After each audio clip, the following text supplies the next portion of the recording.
Alléluia. Gloire au Seigneur. Que le Seigneur soit béni, qu'il soit glorifié. Béni soit le Seigneur pour tous ses bienfaits dans nos vies. Alléluia. Bonjour à tous, bonsoir à tous, selon que vous me recevez chez vous dans vos maisons. Nous allons continuer sur cette lancée. Le Seigneur est avec nous. Alléluia. Recevez la paix du Seigneur. Que le Seigneur vous fortifie au nom de Jésus. Nous allons maintenant dans Actes chapitre 22. Actes chapitre 22 à partir du verset 6. Il s'agit de l'apôtre Paul qui rend témoignage de sa conversion ou de sa rencontre avec le Seigneur sur le chemin de Damas. Nous voyons cela dans Actes 22, verset 6. Comme j'étais en chemin et que j'approchais de Damas, tout à coup, vers midi, une grande lumière venant du ciel resplendit autour de moi. Je tombai par terre et j'entendis une voix qui me disait « Saul, Saul, pourquoi me persécutes-tu » Je répondis « Qui es-tu, Seigneur » Et il me dit « Je suis Jésus de Nazareth que tu persécutes. » Ceux qui étaient avec moi virent bien la lumière, mais ils n'entendirent pas la voix de celui qui parlait. Alors je dis, que ferai-je, Seigneur? Et le Seigneur me dit, lève-toi, va à Damas, et là, on te dira tout ce que tu dois faire.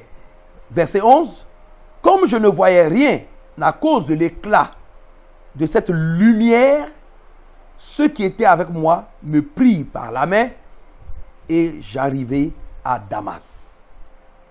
Amen. Alors, il s'agit d'un compte-rendu, d'un témoignage que l'apôtre Paul rend concernant sa rencontre avec le Seigneur, concernant sa conversion. Vous allez voir, à partir du verset 22, il parle de quoi? Au verset 6, comme j'étais en chemin et que j'approchais de Damas, tout à coup vers midi, une grande lumière venant du ciel resplendit tout autour de moi. C'est l'apparition de notre Seigneur Jésus, ou la révélation du Seigneur Jésus qui s'est faite dans une grande lumière. Paul parle de grande lumière, s'il vous plaît. Il est dit encore au verset, à la suite, il dit, je tombais par terre et j'entendis une voix qui me disait, Saul, Saul, pourquoi me persécutes-tu? Et je répondis, qui es-tu, Seigneur? Et il me dit, je suis Jésus de Nazareth que tu persécutes. Ceux qui étaient avec moi virent, verset 9, ceux qui étaient avec moi virent bien la lumière. Ceux qui étaient avec moi virent bien la lumière. Mais ils n'entendirent pas la voix de celui qui parlait. Alors je dis, que ferai-je, Seigneur? Et le Seigneur me dit, lève-toi, va à Damas, et on te dira tout ce que tu dois faire. Et le verset 11 dit ceci, comme je ne voyais rien, à cause de l'éclat de cette lumière, ceux qui étaient avec moi me prirent par la main et j'arrivai à Damas. Il est clairement établi dans ce passage-là que le Seigneur s'est révélé dans une grande lumière, une lumière tellement forte qu'elle a aveuglé littéralement Paul, qui est Saul, qui est devenu Paul après, au point qu'il s'est retrouvé dans le noir. La lumière de l'apparition de notre Seigneur, et la Bible déclare que c'était vers midi. En principe, dans cette région-là, à midi, le soleil est d'un éclat extrêmement fort. Mais si, malgré l'éclat du soleil, Paul dit qu'il a vu une lumière, une grande lumière, qu'il a aveuglé, cela prouve que la lumière du Seigneur est beaucoup plus forte et beaucoup plus grande, même que l'éclat du soleil en plein midi.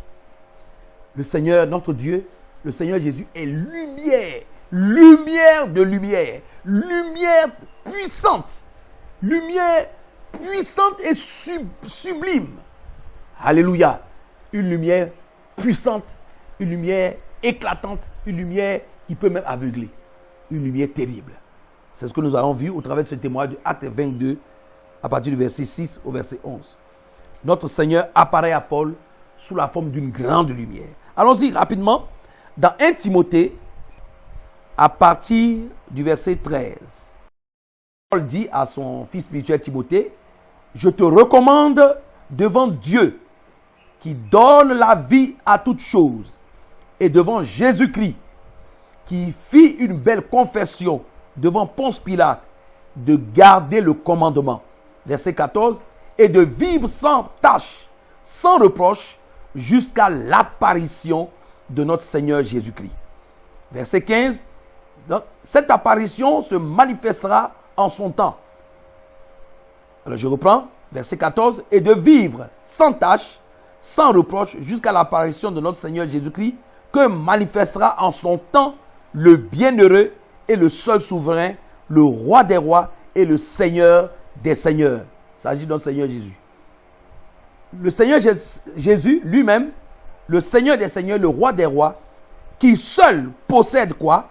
Possède l'immortalité, qui habite une lumière inaccessible que nul homme n'a vu ni ne peut voir et à qui appartiennent l'honneur, la puissance éternelle. Amen. Il est dit qu'au verset 16, qui seul possède, il parle du Seigneur Jésus, qui seul possède l'immortalité et qui habite une lumière inaccessible. Une lumière inaccessible. Une lumière à laquelle on ne peut pas accéder. Et une lumière qui est telle que nul homme n'a vu et ne peut voir. Paul a vu cette lumière, il est devenu aveugle. Cette lumière a frappé sa pupille, son cristallin, il a perdu automatiquement la vue. J'ai failli même dire qu'il me semble même que le fait de perdre la vue, c'était un moyen aussi de le protéger. Sinon, cette lumière lui aurait fait beaucoup plus que cela. C'est une lumière que le corps humain ne peut pas supporter. Cette lumière transcende de très loin l'éclat du soleil à son zénith. Que le Seigneur soit béni. Jésus possède cette lumière qui est inaccessible et que son nom soit béni et que son nom soit glorifié. Allons-y rapidement dans Apocalypse 22 à partir du verset 5.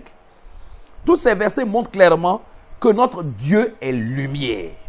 Notre Dieu est lumière, que notre Seigneur Jésus est lumière, que son évangile est lumière, que les enfants de Dieu sont habités par le Saint-Esprit qui était l'esprit de lumière, qui est lumière lui-même. Alléluia. Allons-y rapidement dans Apocalypse 22 à partir du verset 5. Il n'y aura plus de nuit. Ils n'auront besoin ni de lampe, ni de lumière, parce que le Seigneur Dieu les éclairera. Le Seigneur Dieu les éclairera et ils régneront au siècle des siècles. Il n'y aura plus de nuit. Ils n'auront pas besoin, malgré qu'il n'y ait plus de nuit, ils n'auront pas besoin de quoi? De lumière. Donc il n'y aura plus de nuit et ils n'auront pas besoin de lumière de lampe ou de lampadaire. Non, le Seigneur Dieu lui-même sera la lumière. Le Seigneur Dieu lui-même les éclairera par sa présence, par sa nature, par sa présence. Notre Dieu est lumière et une lumière puissante. On le voit clairement dans Apocalypse 22 à partir du verset 5. Nous lisons rapidement dans Acte 26. Toujours Acte 26, nous revenons à Acte 26. Vers le milieu du jour, ô roi, je vis en chemin resplendir autour de moi et de mes compagnons une lumière venant du ciel et dont l'éclat surpassait celui du soleil. Dont l'éclat surpassait celui du soleil. Acte 26, verset 14 maintenant. Nous tombâmes tous par terre et j'entendis une voix qui me disait en langue hébraïque, Saul, Saul, pourquoi me persécutes-tu? Il te serait dur de régimber contre les aiguillons. Verset 15, je répondis, qui es-tu, Seigneur? Et le Seigneur dit, je suis Jésus que tu persécutes. Amen. Une lumière d'un éclat qui surpasse celui du soleil. Gloire à Dieu. Sans plus tarder, allons rapidement dans 2 Corinthiens chapitre 11 à partir du verset 14. C'est l'apôtre Paul qui parle sous l'onction du Saint-Esprit. Il dit ceci. à partir du verset 14. Et cela n'est pas étonnant, puisque Satan lui-même se déguise en ange de lumière. Il n'est donc pas étrange que ses ministres aussi se déguisent en ministres de justice. Leur fin sera selon leurs œuvres.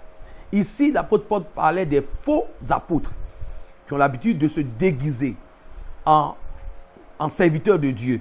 Et il disait comme ça que ça ne m'étonne pas qu'ils aient cette faculté, cette capacité de se déguiser ou de se métamorphoser en serviteurs de Dieu du jour au lendemain. En effet, puisque Satan lui-même, leur maître, se déguise en ange de lumière. Ça veut dire quoi? Satan, sachez ceci, je voudrais lever ce voile à ce niveau-là. Satan était appelé avant Lucifer. C'est le nom ou astre brillant. C'était son nom de départ. Mais depuis qu'il a chuté, depuis qu'il a été chassé de la présence de Dieu, il n'est plus cet astre brillant. Il n'est plus cette lumière. Il a perdu cette propriété-là. Et aujourd'hui, qu'est-ce qu'il fait? Il imite le fait d'être lumière. Qu'est-ce qu'il fait? Il se déguise en ange de lumière. Il n'est plus lumière. Il n'est plus lumière. Il n'émet plus la lumière. C'est une contrefaçon. C'est une copie. C'est une façon de singer Dieu. Satan se déguise en ange de lumière. Dieu seul est lumière véritable. Satan n'est qu'une copie. Satan n'est qu'un déguisement en réalité. C'est ce que le texte nous dit dans 2 Corinthiens chapitre 11.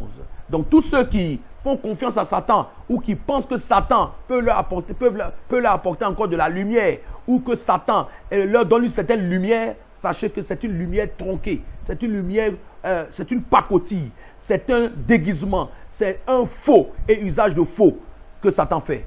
Que Dieu soit béni. Alléluia.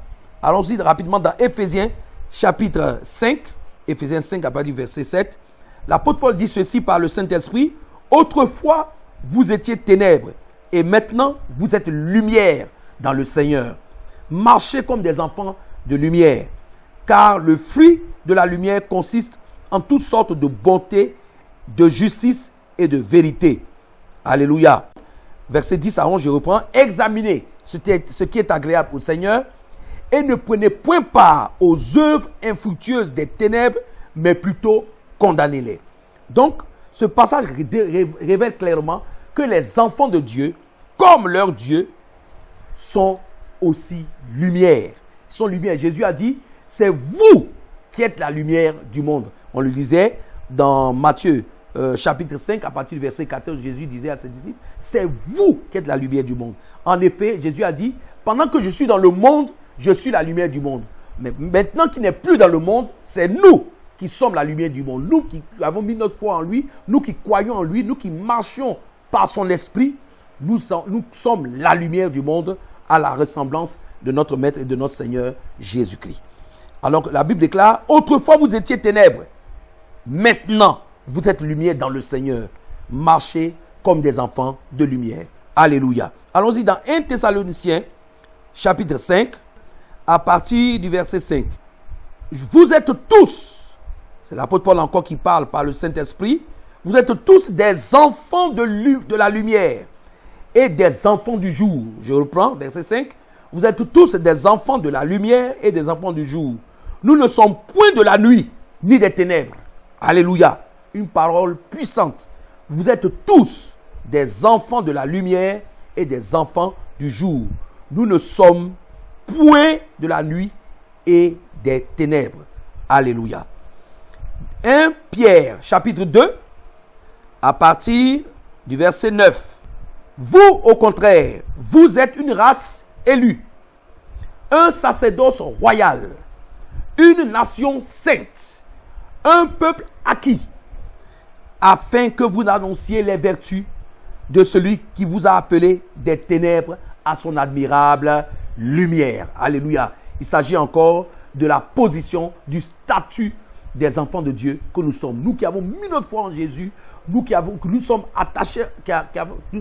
attachés au Seigneur Jésus, nous qui avons reçu la parole, nous qui sommes nés de nouveau, nous qui nous sommes remplis du Saint-Esprit, la Bible déclare que nous sommes des enfants de lumière, nous sommes lumière, comme le Seigneur lui-même est lumière. Alléluia. Allons-y rapidement dans 1 Jean 4, 17. Il est dit clairement dans la parole de Dieu, une parole puissante encore. Alléluia, gloire à Dieu. Je voudrais qu'on acclame véritablement le Seigneur, qu'on acclame véritablement le Seigneur. Alléluia. Qu'on acclame véritablement le Seigneur. Alléluia. Que le Seigneur soit béni. On le voit clairement dans 1 Jean 4, 17. Tel il est, tel nous sommes aussi dans ce monde. C'est en cela que l'amour est parfait en nous, afin que nous ayons de l'assurance au jour du jugement. Je reprends. Tel il est, il s'agit de qui? De notre Seigneur Jésus. Tel nous sommes aussi dans le monde. Nous sommes à l'image de notre Seigneur Jésus, c'est-à-dire nous sommes lumière. Nous sommes enfants de lumière. Nous sommes lumière, nous sommes enfants de la lumière. Alléluia. Que le nom du Seigneur soit béni. Tous ces passages montrent clairement que non seulement notre Dieu lui-même donne la lumière, mais il ne fait pas que donner la lumière. Lui-même, il est lumière. Et sa parole est lumière, son évangile est lumière. Ses enfants, tous ceux qui sont nés de Dieu par le Saint-Esprit en Jésus-Christ, sont aussi lumière. Ils sont lumière. Nous sommes un peuple, le peuple de la lumière. Nous sommes dans un royaume de lumière. Toute autre lumière, toute autre soi-disant lumière à côté n'est que falsification, copie, tromperie, ruse, supercherie. Alléluia. Que le Seigneur soit béni. Dieu est lumière. Dieu est lumière et il n'y a point de ténèbres en lui, dit la parole de Dieu. Dieu est lumière, il n'y a point de ténèbres en lui. Tel il est, tel nous sommes aussi dans ce monde. Nous sommes lumière. Gloire au nom de Jésus. Amen.